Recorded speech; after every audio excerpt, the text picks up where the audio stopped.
All right, so we're back for another deep dive. Back at it again. And this time we've got some pretty interesting stuff to get into. Yeah, this is juicy. So you guys sent in a bunch of articles, lots of them, all about this public back and forth between Trump and Joe Scarborough. Yeah, and some audio too. Oh, yeah. We've got some audio from Steve Bannon's podcast, War Room. Right in the thick of it.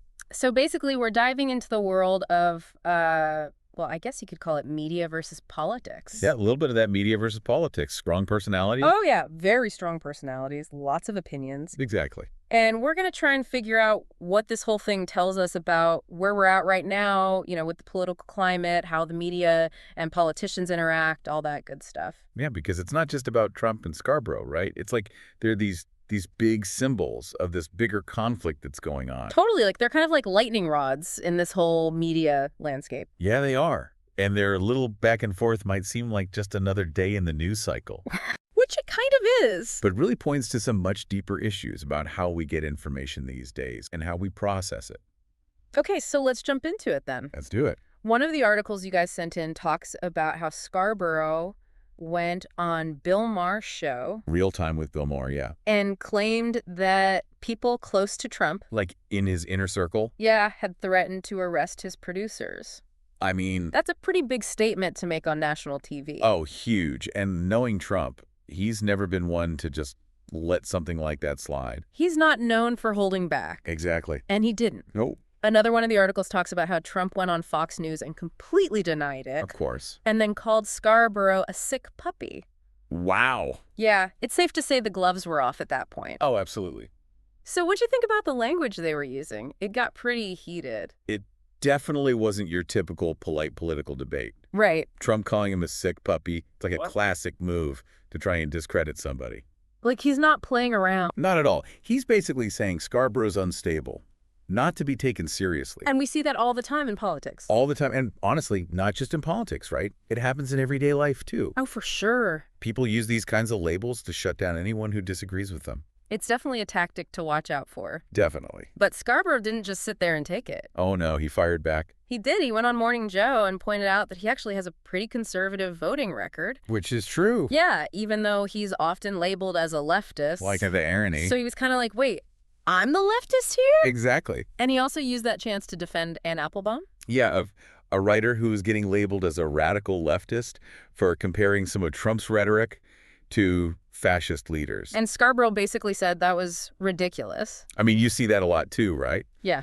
Anyone who criticizes Trump gets slapped with that label. Oh, yeah, radical leftist. It's meant to shut down any debate. Exactly. And speaking of shutting down debate, Scarborough also went after the interviewer on Fox News for not pushing back on Trump's denials at all. Oh, yeah, he called them out. Yeah, he even mentioned Steve Bannon and Kash Patel by name. Okay, so for those who might not know, Bannon was like a key figure in Trump's 2016 campaign, close advisor. Huge player. And Kash Patel had this big national security role in the Trump administration.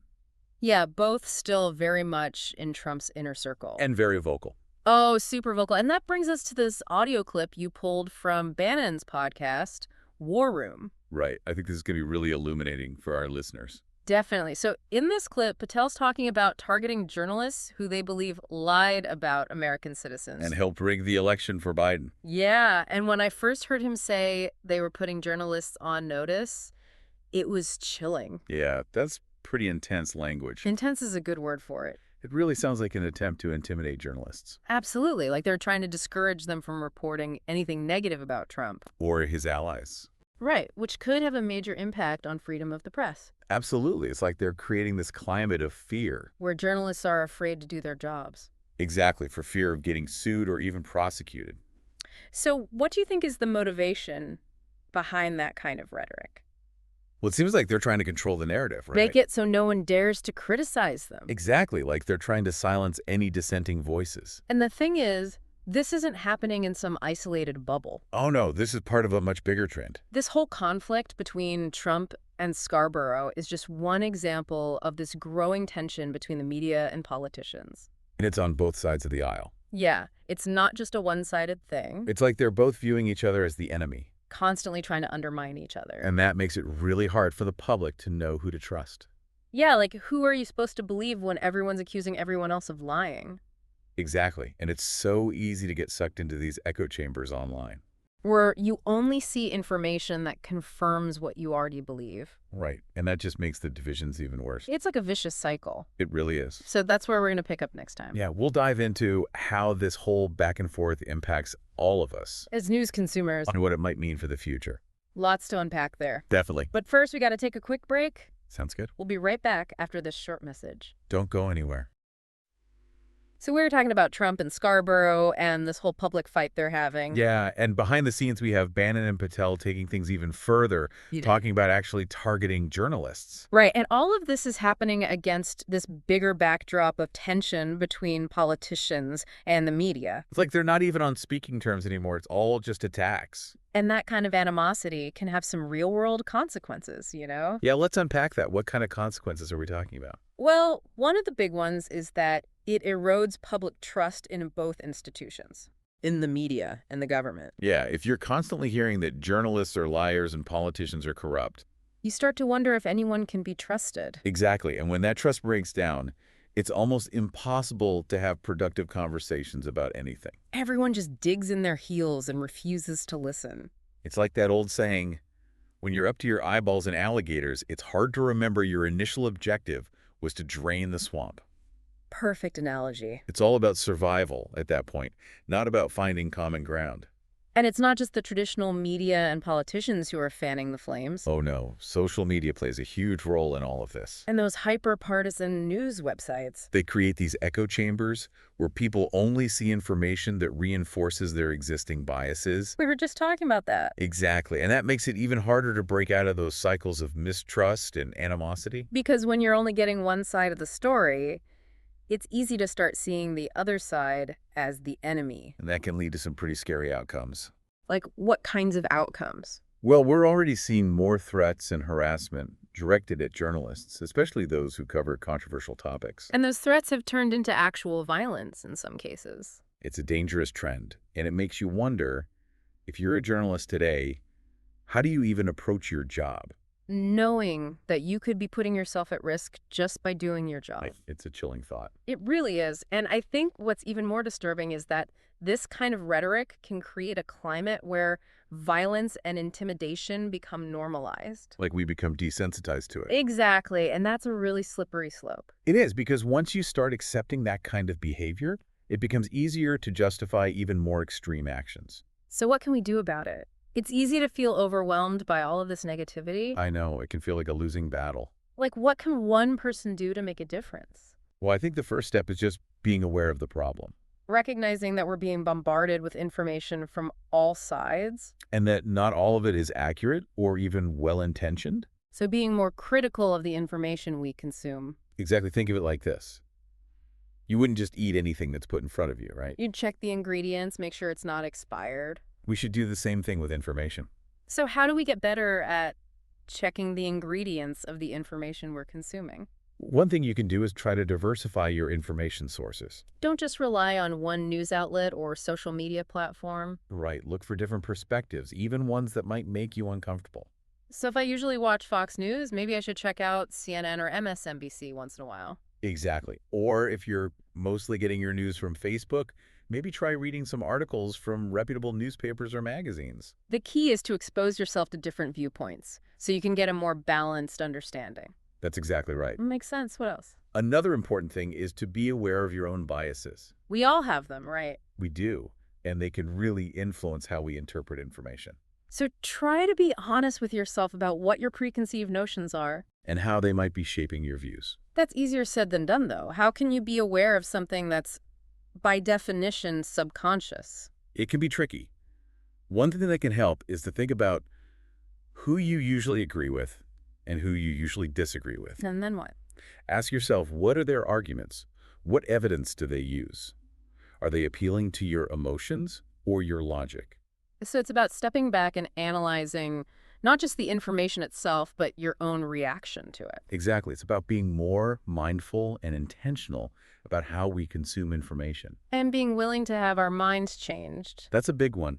It's not about being right all the time. It's about being open to learning and growing. I like that. And sometimes the most valuable conversations are the ones where we don't agree with the other person Because those are the conversations that force us to challenge our own assumptions. and see the world from a different perspective. It can be uncomfortable, but I think you're right. Those are the conversations that help us grow. And there are the conversations that are essential for a healthy democracy. It's not just about being informed, it's about being a good citizen. Absolutely. When we can have respectful dialogue, even when we disagree, we're strengthening our society. We're saying that we value each other's perspectives, even if we don't always share them. And that's a powerful message to send, especially in these divisive times. This is so important for our listeners to hear. It really is. So we've talked about being aware of our biases, diversifying our sources, but what about when we encounter information that we know is false, like blatant misinformation? That's a great question, and it's something we'll definitely tackle.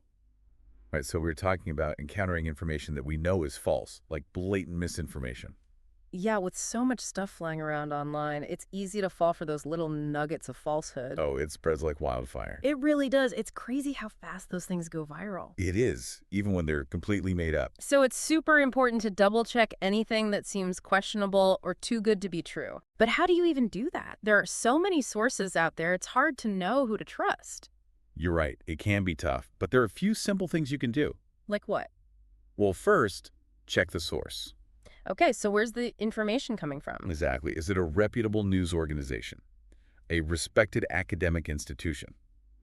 A government agency? Or is it some random blog or social media account with no clear credentials? Right. You want to look for sources that have a track record of accuracy and reliability. So basically, do your homework on the source. Exactly. And if you're not sure about a source, do a quick search online, see what other people are saying about it. Are there any red flags? Exactly. Sometimes just a few minutes of research can save you from falling for a fake news story. That's a good point. It's worth taking the time to check. It really is. And another thing to keep in mind is that misinformation often plays on our emotions. Oh yeah, it's designed to make us angry or scared. Exactly. So if you're reading something that's making your blood boil, take a step back and ask yourself why. Is it because it's actually true? Or is it because someone's trying to manipulate me? That's the key question. And if you're still not sure, talk to someone you trust. Get a second opinion. Exactly. Someone who might have a different perspective or who can help you see the issue from a different angle. Sometimes it helps to have someone else weigh in. It really does. And, even if you do everything right, even if you're super careful, You're still going to come across misinformation. it's inevitable. It's just the nature of the online world. So what do you do when you see it? Just ignore it, You can, but sometimes it's worth speaking out. especially if it's being shared by someone you know. Exactly. And you could do it in a way that's respectful and non-confrontational.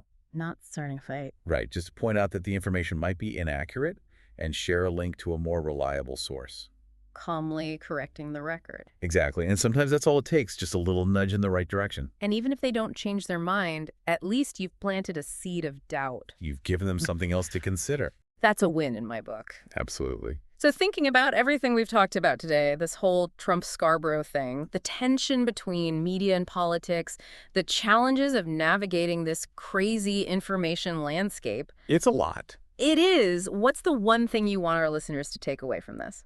I think the most important thing to remember is that we all have a role to play in shaping the information environment. We're not just passive consumers, we're active participants. Exactly. And the choices we make about what we read, what we share, how we engage with others, they all have consequences. So it's not just about being informed, it's about being a responsible citizen. Absolutely. It's about recognizing that we have a responsibility to ourselves, to each other, and to our democracy to be critical thinkers and to engage in civil discourse. Even when it's hard. Even when it's hard. Well said. I think it's time to wrap up this deep dive. It's been a fascinating conversation. It has, and a little bit scary at times. It really has, but these are important conversations to have. Absolutely, because the more we understand the challenges, the better equipped we are to deal with them. And to our listeners, it's okay to not have all the answers. It's okay to feel confused sometimes. What matters is that we keep asking questions, keep learning. And keep striving to be more informed and engaged citizens. Curiosity, critical thinking, and a willingness to engage with different perspectives, those are the tools we need to navigate this world. Couldn't have said it better myself, so keep diving deep into the topics that matter to you. This isn't just about staying informed, it's about shaping a better future. Absolutely. This has been the Deep Dive. Until next time, keep exploring, keep questioning, and keep the conversation going.